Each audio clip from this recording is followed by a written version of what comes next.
All right, so this is The Amateur. It's directed by James Hawes.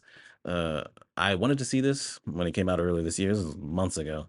The trailer looked pretty good, interesting premise, but I didn't get the chance to. I guess I just had too much other stuff going on. That's been happening a lot this year.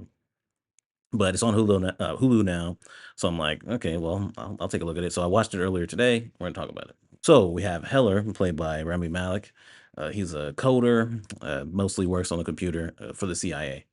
And his wife, Sarah, played by Rachel Brosnan, she went on a 5-day trip to this conference, and some people end up attacking that place and taking her hostage. Some guys, kind of mercenary guys, they're for hire. They were doing something. I forgot what it was, but it went south, and so they end up taking her hostage so they can get out of there. They end up not being able to get out of there, so they so they basically executed her in the street so they could get past the police. So he presents this to his superiors, his supervisors at the CIA, and presents certain information he's been able to gather about these people, and they're not taking it seriously. So he's like, you know what, I'm gonna take this into my own hands. So he presents certain information that he was able to find out about certain CIA cover-ups. To be like, hey, I'm gonna release this publicly if you guys don't train me and help me go there and take revenge on these guys myself. So I thought this movie's pretty good. I liked a good amount of it. I do think there are problems. They keep it from being better. The main one I think is the pacing, to be honest. But I like the look of the movie. Right, I think it fits. The cinematography fits this kind of movie and the tone, with it being a kind of like an espionage thriller type movie. I think that works. I think the performances are really good, especially by Rami Malek playing this antisocial tech guy, which he kind of does in Mr. Robot. But he works for that character. It's very believable that he would be somebody who can get information on a computer, but not a badass that can go around, shooting guns and killing people. That's just not him. And they make that a point multiple times in this movie. There's a character in this, Henderson, played by Lawrence Fishburne, who's basically telling him, because he's the guy the CIA got to train him. He's like, you can't do this. You're not a killer. It's just not in you, and you're gonna fail at this. You don't need to be doing this." But he's still able to get these things done based on the things that he can do. Right? He's very skilled in finding out information about people and things like that. He's also skilled in making IEDs, and so he uses the skills he has to still be able to pull things off. And the CIA actually send Henderson after him when he actually goes after these people later on. And so they have good interactions with that too, where he's running away from Henderson, but Henderson's always like right there and still catches up with him and still lets him know, you just, this isn't for you. You can't do it. And he proves him wrong by being able to evade him in the ways that he can. I mean, there's a point where he buys a bunch of flowers. I'm like, why is he buying flowers? And it's so that he could use the pollen as almost like a toxin to uh, feed into this glass box that this person's in, to potentially kill them that way. And there's also another one that I really liked. Obviously, it's in the trailer. I think the trailer shows too much, where he's really good at making IEDs. So he contacts someone through someone else's phone, and the person's already got correspondence with that person. Like, hey, you have weapons for me?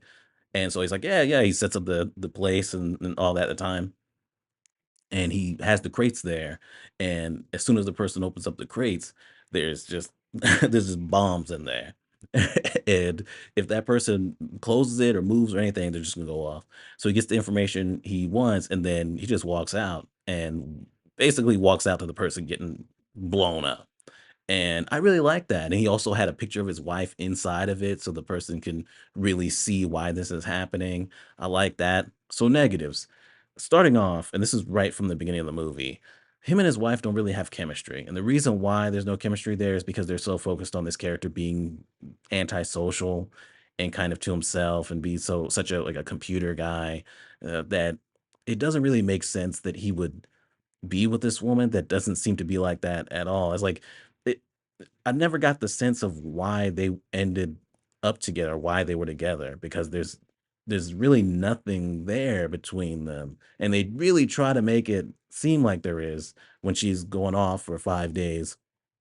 When she's driving off, he's chasing after the after the car, next to her, and I was like, "Wow, that's real cheesy," and it feels like you're really trying to sell this marriage and this relationship that just doesn't feel right. There's also Heller, Rami Malek, he's not graceful when it comes to this kind of stuff. It's to the point where he looked up a YouTube video to learn how to pick a lock. Like, I think the person at the end even said, "Like, comment, and subscribe," which I thought was funny, but, like, he's not graceful at all with this stuff because he's not a person that regularly does this or had, like, full training to learn how to proficiently do this stuff, and so a lot of it feels like he's using certain skills he already has, but a lot of it feels like he's making it up as he goes along.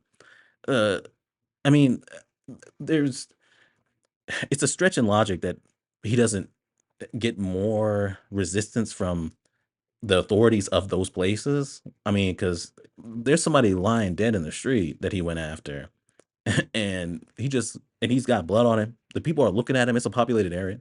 He grabs the phone and it just starts running away. Everybody's looking at him, and it's like, okay, it feels like local cops, local authorities should be on his ass. I mean, he's not wearing a mask or anything like that. I mean, he should be wanted in every place he goes to.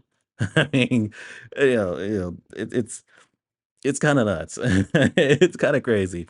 When it comes to certain things he could do, kinda gets outlandish, like, he's able to think the CIA he's able to make the CIA think that he's in places that he's not. They're like, "Oh, he's here now, he's here," when he's actually not in those places. I don't remember them explaining how he was doing that. He was just doing it, I guess, because they needed it for the plot.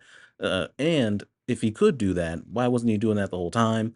And then there's other certain things, like, at the very end when it comes to when he's taking out the very last dude, and he does a certain thing, and I'm like, "Wow, he can just do that. Well, alright." The ending really just kinda felt like, "Oh, we just want a really nice ending. We wanna, clean everything up. Hey, I guess that's it. These things that he's done, these kills that he's done, accountability, we don't really care." And there's a character that, seems to have been killed. They just pop up, "Hey!" at the end. I mean, they really wanted to, like, have, like, this really clean, really nice ending that for me didn't work and was, like, not satisfying. The big thing, though, is the pacing. I mean, it takes forever to set this up. He's giving the information to the CIA. The CIA is trying to figure out, "Oh, how do you get this information, and does he really have this kill switch that will release the cover-up stuff, all these things we don't want getting out, that will release it to the press and release it to the public?" You know, he gets the training that he's not very good at by Lawrence Fishburne's character Henderson, and then decides to go out. I mean, it takes a while for him to really get going on this mission, and then it takes a while for him to kill each person. I mean, when he killed the second person, I looked to see what the duration was of the movie, how much of the movie had passed, and I think it was at around an hour and 20 something. I was like, man, we just killed the second person. There's four people he's going after. We're only halfway done, almost an hour and a half in. That's terrible pacing. It's because there's too much going on. There's the CIA going after him, and the CIA is talking to their people that are trying to track him, and they're trying to figure out where he's at. And it's like, oh, what's going on here? What's going on there? It keeps cutting back to that. Obviously, Henderson's also going after him, and so they have back and forth, and he's chasing after him. He's seeing visions of his wife, and seeing his other women.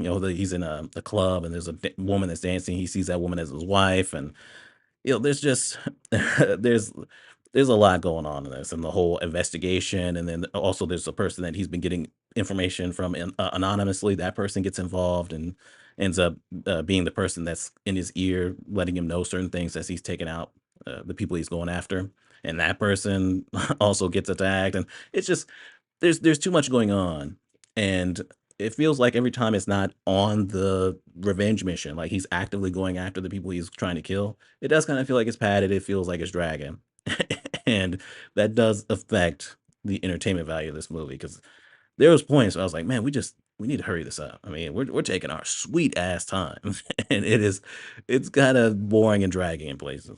All that being said, I had a good time with it. I really like Rami Malek's performance, and I like the main character in this. I like seeing him, figure things out in the way that he can.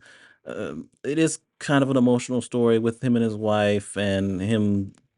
being conflicted and doing what he's doing at one point, uh, whether it's right or whether his wife would like that he was killing these people, and the idea of like, oh well, you're not a killer, so you kill these people in a way that makes you feel less guilty about it. And so, there's definitely good stuff and interesting stuff here, but there are things that just keep it from being really good. But as is, I still think it's pretty good. I'll give it a good enough. And that is the amateur. Subscribe and we're done.